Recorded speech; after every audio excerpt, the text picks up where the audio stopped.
누가복음 2장. 그때에 아구스도 황제가 내린 칙령에 따라 온 나라가 호적 등록을 하게 되었습니다. 이것은 구레뇨가 시리아의 총독으로 있을 때 행한 첫 번째 호적 등록이었습니다. 그래서 모든 사람들이 호적을 등록하러 고향으로 가게 되었습니다.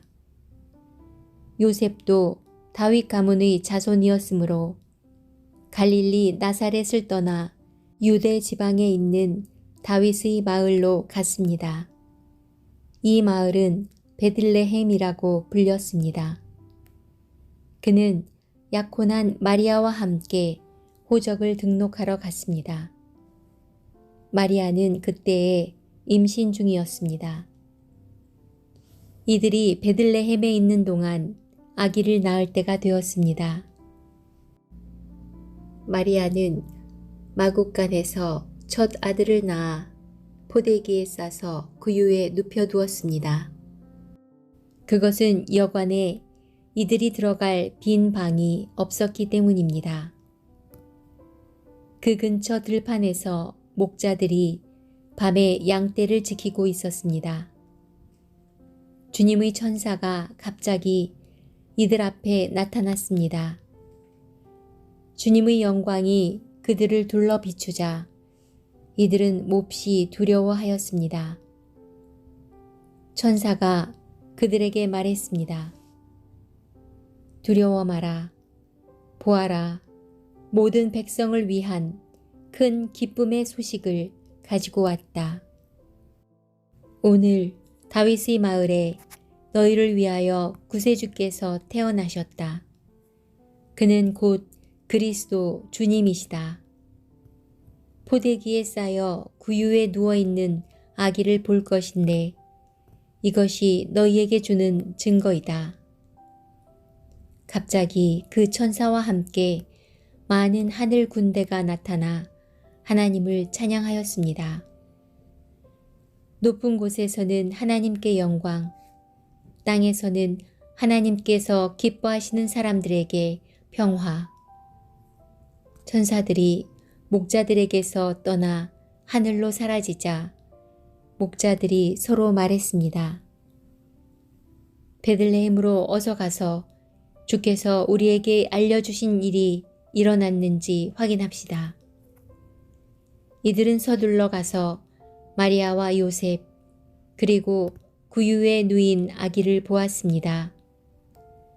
목자들이 확인하고 이 아이에 대하여 자기들이 들은 것을 그들에게 이야기해 주었습니다.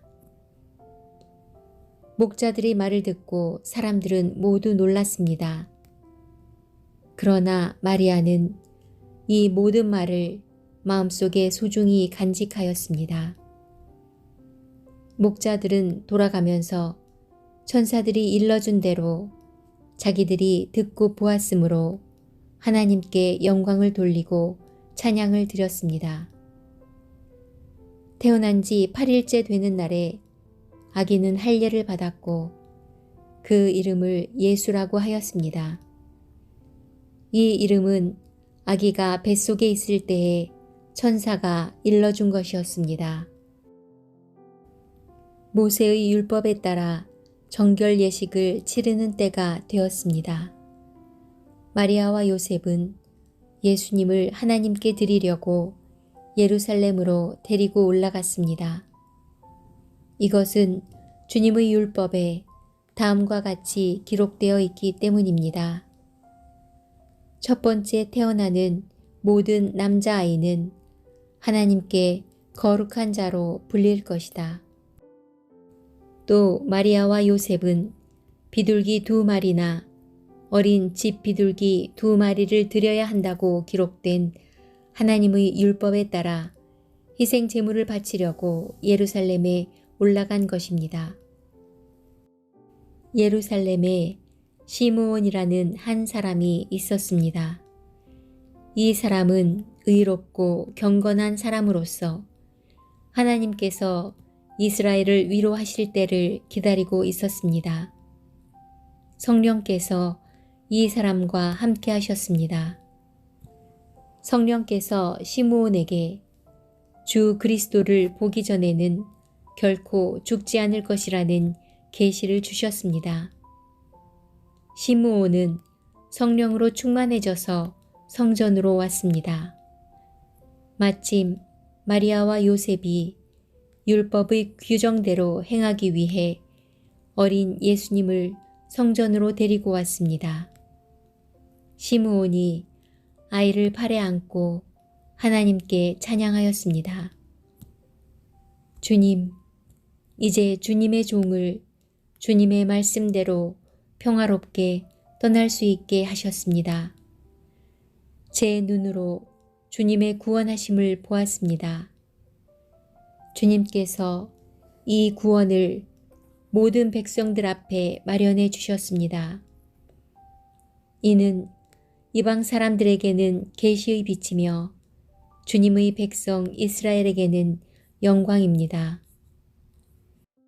예수님의 아버지와 어머니는 시므온이 예수님에 대하여 말하는 것을 듣고 매우 놀랐습니다.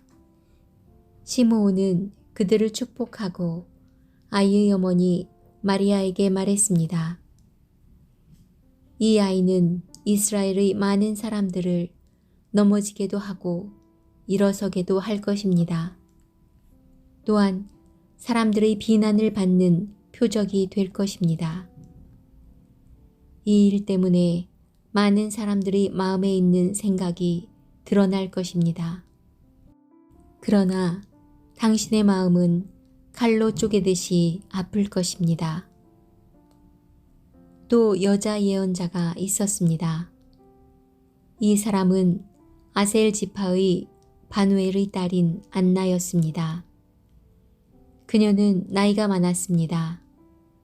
결혼하고 7년 동안을 남편과 살았는데 그 후로 과부가 되어 84세가 되었습니다. 그동안 한 번도 성전을 떠나지 않고 밤낮으로 금식과 기도를 하여 하나님을 섬겼습니다. 바로 그때 그녀가 와서 하나님께 감사를 드리고 예루살렘의 구원을 기다리는 사람들에게 이 아이에 대해 이야기하였습니다. 아이는 주님의 율법에 따라 모든 일을 다 마치고 갈릴리에 있는 고향 나사렛으로 돌아왔습니다. 아이는 점점 자라고 튼튼해졌으며 지혜도 많아졌습니다. 하나님의 은혜가 아이와 함께 하였습니다. 해마다 6월절이 되면 예수님의 부모는 예루살렘으로 올라갔습니다. 예수님이 12살이 되었을 때에도 6월절 관습을 따라 예루살렘으로 올라갔습니다.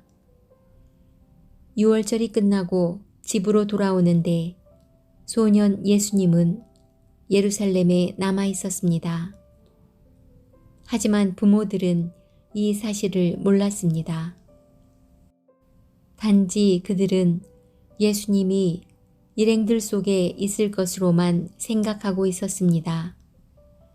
그렇게 하루 정도 길을 간 후 요셉과 마리아는 예수님을 친척들과 친지들 가운데서 찾기 시작했습니다.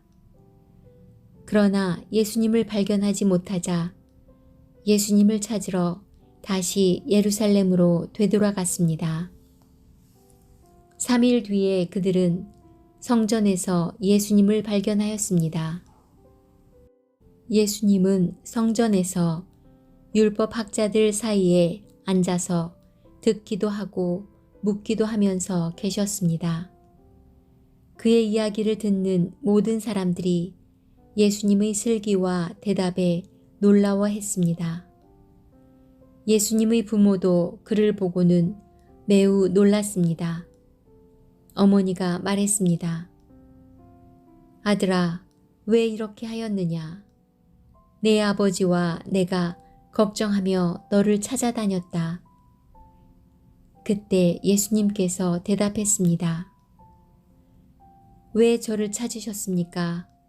제가 아버지 집에 있어야 할 것을 모르셨습니까? 그러나 그들은 예수님이 하신 말씀을 이해하지 못했습니다. 예수님은 부모와 함께 나사렛으로 내려갔습니다. 그리고 부모에게 순종하였습니다. 마리아는 이 모든 일들을 마음속에 간직해 두었습니다. 예수님은 지혜와 키가 더욱 자랐고 하나님과 사람들로부터 사랑을 받았습니다.